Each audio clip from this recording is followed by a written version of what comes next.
দাঁড়িয়ে মহুয়া মৈত্র কি শাড়ি পরলো আর কি ব্যাগ নিল, এটা ওদের এত ইন্টারেস্ট কেন, এত ইন্টারেস্ট কেন? আরেকটা জিনিস বলছি, আপনারা সবাই দেখেছেন, আপনারা আমাকে নির্বাচিত করে পাঠিয়েছেন, আপনারা আমাকে নির্বাচিত করে পাঠিয়েছেন ভারতবর্ষের লোকসভায় আমি দাঁড়িয়ে নরেন্দ্র মোদী অমিত শাহের চোখে চোখ রেখে লড়াইটা করি কি না?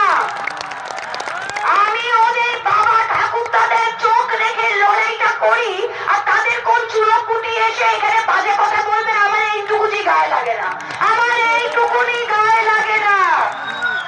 আর আমার এইটাই হাসি পাচ্ছে যে ওরা বলছে যে 18টা আসন তো ওরা জিতেছে, 18টা আসন জিতেছে, 18টা আসন জিতেছে, 24টা আসন বাকি আছে, সেই বাকিটার মধ্যে কৃষ্ণগড় নাকি তাদের নাম্বার 1। তোরা কৃষ্ণগড় জিতবি, তোরা মহুয়া মৈত্রকে হারাবি, মানে স্বপ্নের কি লিমিট? যখন আমি পার্লামেন্টে দাঁড়াই তখন বিজেপির 101টা সাংসদের বুকের পাটা হয় না আমার পাল্টা করার, একটা সাংসদের বুকের পাটা হয় না আমাদের শান্ত করার, কারণ আমরা যেটা বলি মন থেকে বলি, তথ্য দিয়ে বলি, সংবিধানের জন্য বলি। তাই কোন পরিযায়ী বাকি এসে ভাববে কৃষ্ণগড় তারা জিতবে, এটা আমার হাসি পায়। তাই জন্য আমি বললাম এটার জবাব তো নাকাশি পাড়া মানুষ 17টা অঞ্চল দেওয়াই যথেষ্ট, এর বেশি আমাদের লাগে না, কারণ আমরা মহুয়া মৈত্র এলাকার সাংসদ, এলাকার বিধায়ক, আমরা আপনাদেরই মানুষ, আপনাদেরই মধ্যে রাখি, আমাদের লোক দেখাতেও লাগে না, আমরা দিনের দিন কাজ করি, আপনাদের মধ্যে থাকি, দিনের দিন কাজ করি। তাই আমি সবাইকে বলছি, এই বিজেপি শুধু মমতা ব্যানার্জির তৃণমূল কংগ্রেস একমাত্র দল ভারতবর্ষের রাজনৈতিক প্ল্যাটফর্মে যারা আজকে বিজেপির চোখে চোখ দেখে বলছে যে এটা হবে না।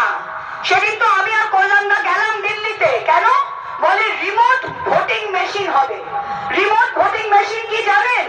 যে আপনি একজন পরিযায়ী শ্রমিক, আমাদের 5 লক্ষ লোক, 3 লক্ষ লোক নদিয়া জেলার বাইরে কাজ করে, পশ্চিমবঙ্গে যখন ভোট হবে ওদেরকে বলবে নদিয়ায় ফিরে যাওয়ার দরকার নাই, তোমরা বম্বেতেই ভোট দেবে।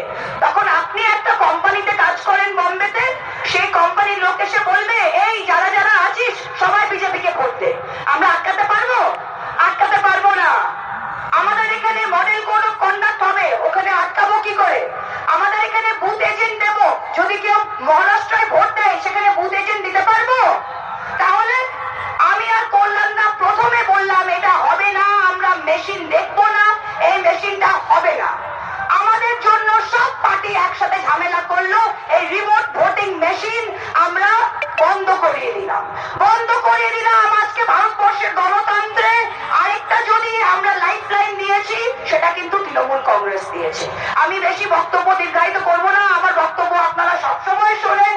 আমাদের আজকে খুবই সৌভাগ্য যে আমাকে যখন বললেন যে আমাদের এখানে মিটিং এর জন্য কাকে চাই, আমি বললাম আমি চাই যার বক্তব্য শুনে মানুষ বাড়িতে গিয়ে ভাবে, মানুষ তার কথা, তার প্রত্যেকটা কথা আপনারা শুনবেন, এমন শিক্ষিত মার্জিত রাজনৈতিক বক্তব্য রাখার মতো লোক আজকে খুব কম আছে। তাই আমার পরেই আমাদের মাননীয় শিক্ষামন্ত্রী ব্রাত্য বসুকে আমি মাইকটা তুলে দিচ্ছি। Thank you.